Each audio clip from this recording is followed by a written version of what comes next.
All right, welcome back, Web3 TV. We're here at the Future Blockchain Summit. I'm Adele, I'm the host, and today I have a special guest with me, Chent, CEO of Presence. Chent, how are you doing? I'm amazing, thank you. Thanks for being on Web3 TV with us. So we're here at the Future Blockchain Summit, and I see you've got a booth, really nice. Tell us a little bit about your company. What is it you're aiming to bring to the Web3 community? Sure. Well, we're Presence. I'm from New Zealand. I'm the CEO of Presence, and we saw an opportunity where the current media platforms of Facebook, Instagram, YouTube, we believe they're obsolete. If you look at something like Facebook and Instagram, they were given birth as a social media platform, just primarily text and content.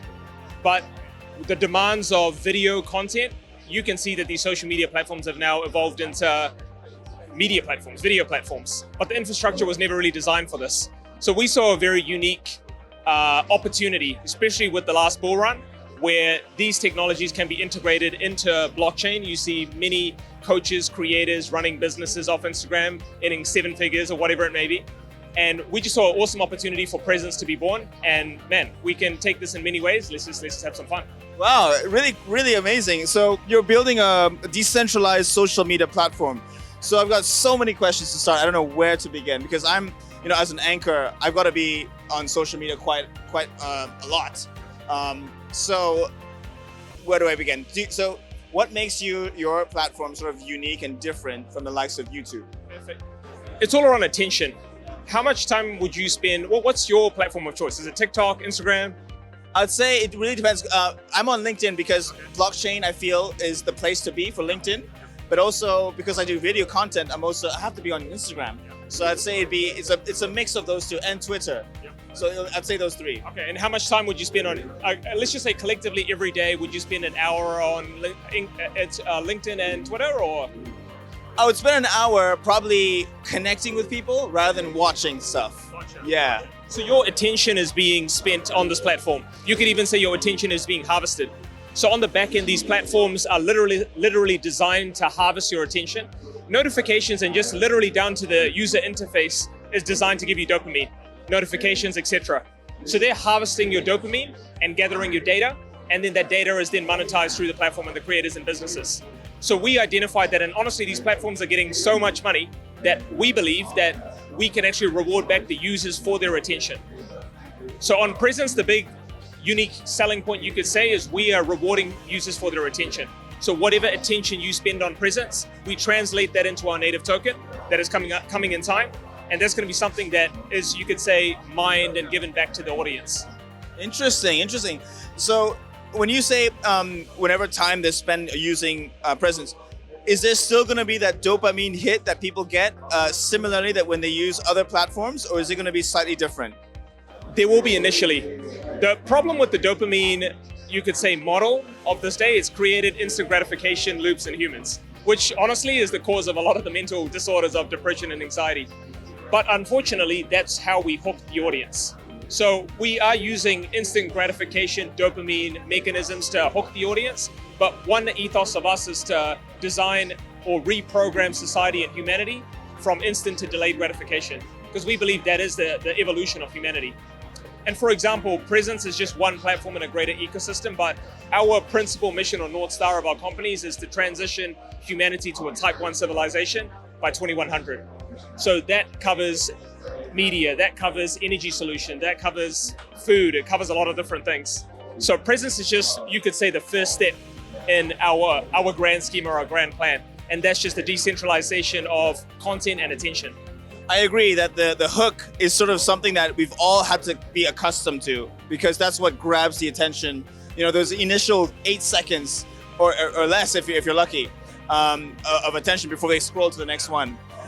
3 seconds. 3 seconds. It's getting worse by the generation, isn't it? So I want to talk a little bit about decentralization, though. So is this purely no KYC? Anyone can sign up and create an account and start posting social media? Is that how it works? The decentralization is interesting because why is centralization even existent? You can even say right down to governments and economies, is without some sort of control, there will be chaos. Yes. Right? But the problem with that is how much is too much control. I can go into a whole other controversial topics with that, but understanding that we wanted to give certain power back to the users. For example, our platform is, the content is user moderated. So for example, let's just say I use Presence 1 hour a day. You use it 2 hours a day. So you're getting rewarded for your attention. You have more power, voting power, authority on the platform because of your level of presence on the platform. So your say on what is seen and what is not seen is going to be more critical on our platform. But that's also when we go into something called the hive mind. So there's a lot of talk of AI and leveraging AI to optimize systems, but beyond AI is the collective consciousness. It is human universal intelligence. That is the hive mind. I remember seeing stories about, like, for example, how do bees work and wasps work, right? If one bee stings a person, it lets off a pheromone where the whole colony stings that same target intelligently. And that's nature. That nature is the grand designer at the end of the day. So there's so many cons of current social media platform with things like echo chambers, even just the problems with AI, because it's learning off people and just recreating data sets that are inorganic, but nature is organic. So there are elements of AI we're going to integrate, but the hive mind, collective consciousness, you could even say another word for quantum computing, because it is based on quantum physics as a whole. That's going to be the major basis and foundation of our platform and how it's moderated. This is a very interesting topic. I mean, there's so much we can talk about in terms of, when it comes to misinformation as well, and you're decentralized, and the idea of control, how are you supposed to regulate decentralization when it comes to misinformation campaigns when they haven't provided the KYC, for example? How would you be able to prevent that from happening, or how would you be able to solve that when it does happen on your platform? There's a level of allowance, I feel. So the problem with decentralization, the more mechanisms of prevention we implement, it goes from decentralization to centralization again. So there's just levels and degrees of control. Like ultimately, our founding team, or even let's just say a DAO we incorporate, is going to be in charge of the direction of the platform. And there has to be some sort of trusted leaders like a CEO or a founding team that has a vision, right? So there is going to be that team. But we do want to make sure that it's not just one man behind the scenes pressing the button on who is cancelled, who does not get seen, who gets benefits with algorithm, what is misinformation, what is, what gets banned, what doesn't. So that's where we're giving the power to the people. But let's just say there is an individual spreading misinformation on our platform. The hive intelligence itself, a collective consciousness, it always leans towards positivity. Of course, negative news has a big hook. I don't want to say what CNN's abbreviation could be, but but crisis news network, right? Any sort of crisis and controversy, human nature, we love it. But at the end of the day, it makes us feel less ideal. So it's interesting. Like, we do want to create a better world, and we do understand that we could control this and create pretty much herd society into a positive world. But we need to have some form of decentralization to allow the world to move organically in whatever direction. And our innate nature as a human is evolution and survival. So we trust that humans will always evolve, innovate, and solve our own species problems in the direction it needs to go to survive. So that level of trusting in humans is something that we are focusing on to make sure we can really create a platform with substance. Evolution, and wow, this is getting deep. I love it. Just to summarize, is it possible to write anything on Presence and have it not taken down, or how does that work? There'll be certain things, obviously, certain levels of violence or certain criminal activities, right? There will be the basis of things that are just non-negotiable, but every opinion counts is what we're going to share. So if you do have an opinion on the world, and this could easily create certain pockets and movements and cults, but these already exist, right? And at the end of the day, these individuals will support these regardless. And sometimes the oppression of these opinionated circles is what actually gives them more power.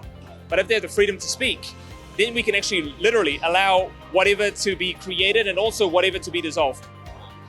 I guess finding that fine line, that right balance between censorship and public free speech is always a challenge. But I can't wait to see what you're rolling out. So going into 2024, what's in the pipeline? What's in the roadmap for Presence? What have you got lined up? Let us know what what can we be hopeful about? Yeah, so we had an interesting thought process of how do we go to market. Chicken and egg. Do we get all the users that's going to incentivize the creators to come on our platform, or do we get the creators and the big names, Joe Rogan, etc., for the users to then come on our platform? Ideally, not ideally. What's the word for it? We were lucky that one of our co-founders is connected heavily on Facebook side, Instagram side, and works closely with creators. So we're leveraging him to make a play where we're going to be offering huge benefits for early creators to jump on our platform. One benefit, for example, with early creators is upon acquisition of our company in the future, we're going to give 50% of our sale value back to the creators. So for example, our goal with this is a unicorn. Upon sale of $1 billion, 500 million will be distributed to the first 100 creators that come on our platform. And this is just one key mechanism we're using to incentivize the organically elected leaders, because it's interesting, right? Some people go to the news, some people go to Joe Rogan, some people go to Russell Brand. Some of these organically elected leaders are already on Facebook, Instagram, etc. So we've created an MVP that's live right now. You can scan it, you can join this waiting room. We look at it as, we position it as an exodus from mass media into the future platform. And our goal is to get this to 1 million mark by early next year.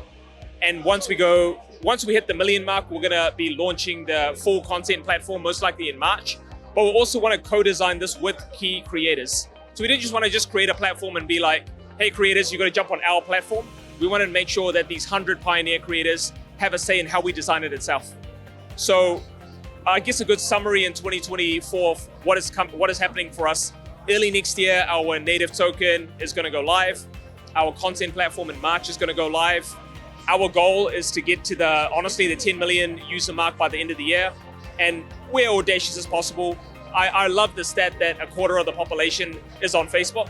I see why not the same for presence. So in time, why not 2.5 billion users on this platform? I'm loving what I'm hearing. I'm a content creator myself. I can't wait to even test it out myself. So thank you so much for your time, Chent. And let's keep the space going. I look forward to all the new features that you plan on rolling out. Thank you for your time. Seeing you on presence. Thank you so much. This is Web3 TV. Thank you so much for watching, and we'll see you next time.